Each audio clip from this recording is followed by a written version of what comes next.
Flames tear apart the roof of an historic building in South Jersey. This is the place where civil rights icon Dr. Martin Luther King Jr. once called home. Tonight, the plan to rebuild is already underway. Saturday night, I'm Walter Perez. The big story in Action News is a fire that badly damaged a house in Camden where Dr. Martin Luther King once lived. Folks from that neighborhood are understandably upset, but the owners say this is not the end of the story. Action News reporter Bob Brooks explains. 79-year-old Diana Jones has lived on Walnut Street in Camden a long time. And when the home that Dr. Martin Luther King lived in went up in flames, it brought her to tears. My heart just kind of melted.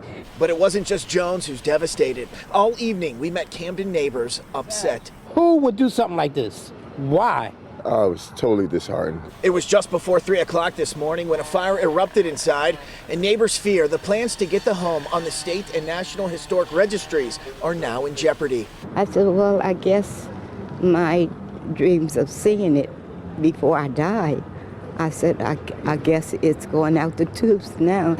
But tonight, we heard otherwise. Literally, we're going to stay pedal to the metal. Pastor Amir Khan is in charge of the nonprofit called New Beginnings that owns the home. What our plans are is to let this be a museum and also call it the Martin Luther King Center for Social Justice. They also have plans for the vacant lot next door. We're going to build a 10,000 square foot facility where they can walk in. It will be very similar to what's in Atlanta at the King Center. Pastor Khan says Dr. King spent time here from 1948 to 51 while studying at the Crozier Theological Seminary.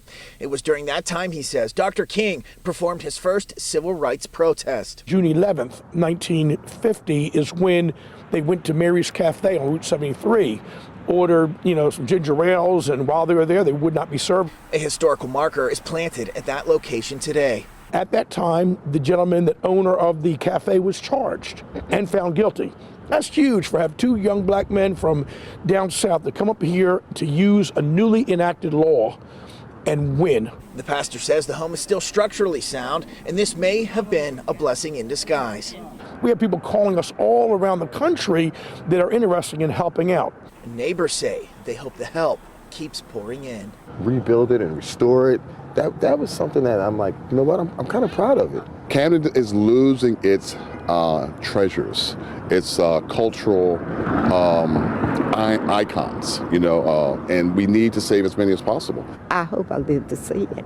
Okay, now the cause of the fire is still under investigation, but more importantly, Pastor Khan, again, he says their plan to move forward is still in place, and he truly believes it can turn out better than expected. For our reporting in Camden, Bob Brooks for Action News at 10 on PHL 17.